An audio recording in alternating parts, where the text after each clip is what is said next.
नमस्कार विद्यार्थी मित्रांनो, मी प्राध्यापक एम. आर. जोशी, एम. ए. मेडसेट, श्री शारदाभवन शिक्षण संस्थेचे अध्यापक महाविद्यालय, नांदेड येथे सध्या असिस्टंट प्रोफेसर या पदावर कार्यरत आहे. आज आपण B.एड विंटर 2024मध्ये जे विद्यापीठाचा पेपर झालेला आहे, असेसमेंट फॉर लर्निंग या विषयामधील जो पेपरमध्ये स्टॅटिस्टिकल प्रॉब्लेम आलेला होता, तो आपण या ठिकाणी पाहणार आहोत. Solution of statistical problem question paper of assessment for learning B.एड winter 2024.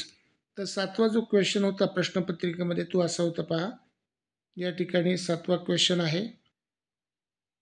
Calculate the Spearman's coefficient of correlation from the following data for 15 marks.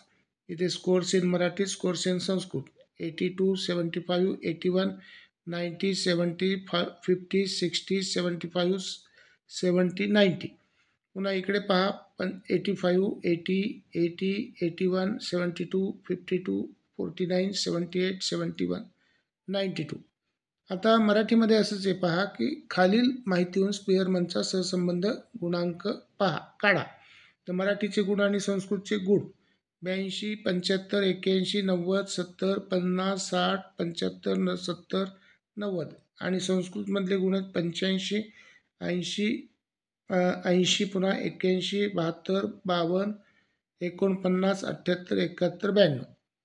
आता सुरुवातीला मराठीचे गुण आणि संस्कृतचे गुण त्या ठिकाणी मोजून घ्या. जसं आता ह्या ठिकाणी मोजलं 82, 75, 81, 90, 70, 50, 60, 75, 70, 90 हे किती आहेत?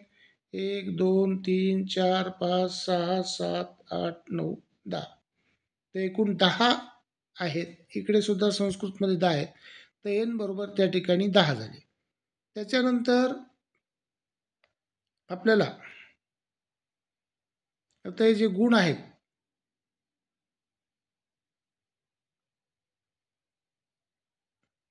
जसं आता या ठिकाणी मराठीतले जे गुण आहेत ते मराठीतील गुणांचा क्रम लावायचा. ज्याला जास्त आहेत त्याला आपण 1 नंबर द्यायचा. जसं आता इथे 90 आणि 90 आहे, तर मी 90ला 1 आणि 2 असं क्रमांक दिला. त्याच्यानंतर दुसरं आहे 90 नंतर आपल्याला दिसतंय ते 82. 82ला 3 क्रमांक दिला मी.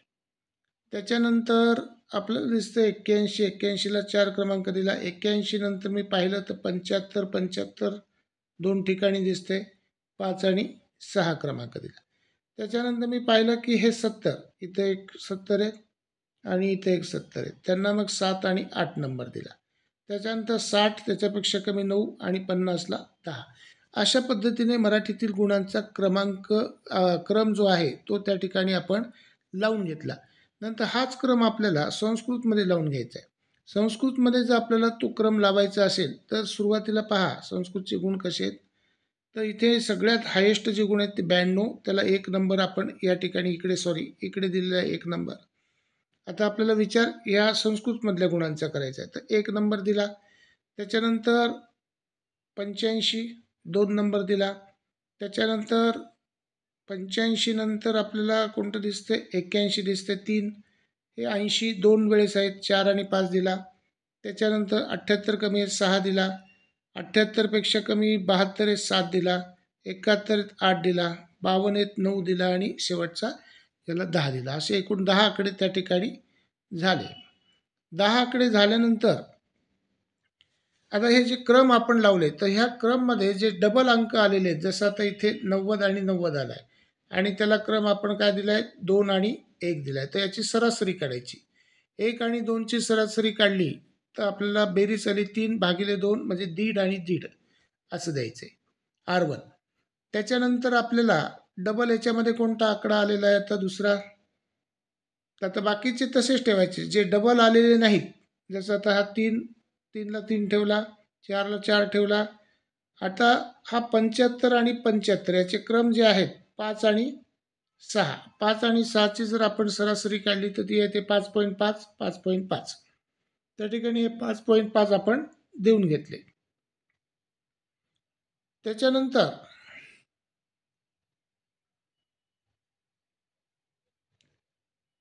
5.5 झाले, 5.5 आणि 5.5, 5 आणि 6चं झालं. आता या ठिकाणी पहा 70 आणि 70 याचे क्रमांक डबल आहेत 7 आणि 8 याला आपण क्रमांक दिला आहे. 7 आणि 8ची जर सरासरी काढली तर 7.5 7.5 या दोघांनाही 7.5 दिले. त्याच्यानंतर 8ला तसंच ठेवलं, आपलं 7 आणि 8 झालं, 9ला तसंच ठेवलं आणि 10ला सुद्धा तसंच ठेवलं. असा क्रम त्या ठिकाणी देऊन घेतला. हे झालं R1. आता संस्कृतमधल्या गुणांना आपण काय करायचं R2 करायचं. संस्कृतमधले गुण पाहूया आता. या क्रम जो आहे संस्कृतमध्ये डबल जे आता मी या ठिकाणी रंगीत दाखवले हे डबल आलेले आहेत 80-80. याला आपण 4 आणि 5 क्रमांक दिला आहे. तर या 4 आणि 5ची सरासरी आपल्याला 4.5 लिहायची. बाकी क्रम तसाच ठेवायचा आहे. 1ला 1 ठेवलेला आहे, 2ला 2 ठेवलेला आहे, 3ला 3 ठेवलेला आहे.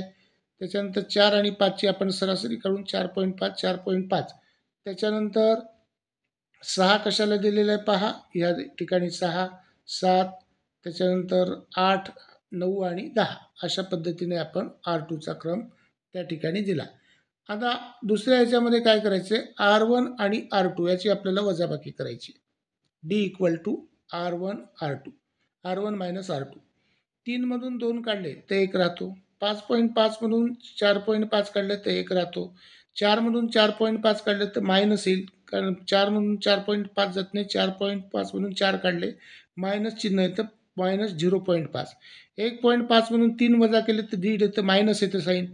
7.7 5 मधून 7 वजा केले तर 0.5 येतं. 10 मधून 9 काढलं तर 1 येतो. 9 मधून 10 काढलं तर मायनस 1 येतो. 5.5 मधून 6 काढलं तर 0.5 मायनस येतं. 7.5 मधून 8 काढलं तर मायनस 0.5 येतं. 1.5 मधून 1 काढलं तर 0.5 येतं. असं वजाबाकी करून घेतली. त्याच्यानंतर आपल्याला काय करायचं आहे की त्या डीचा वर्ग करायचा आहे. 1चा वर्ग 1च येणार, याचा वर्ग 1च येणार, या 1चा वर्ग 1च येणार. 0.5 मायनस असेल त्याचा वर्ग 0.25 येणार. 1.5चा वर्ग 2.25 येणार. 0.5चा वर्ग 0.25 येणार. जे मायनस असेल ते प्लस होऊन जातात वर्ग मग करतात. 1चा वर्ग 1च येणार, 1चा वर्ग 1च येणार.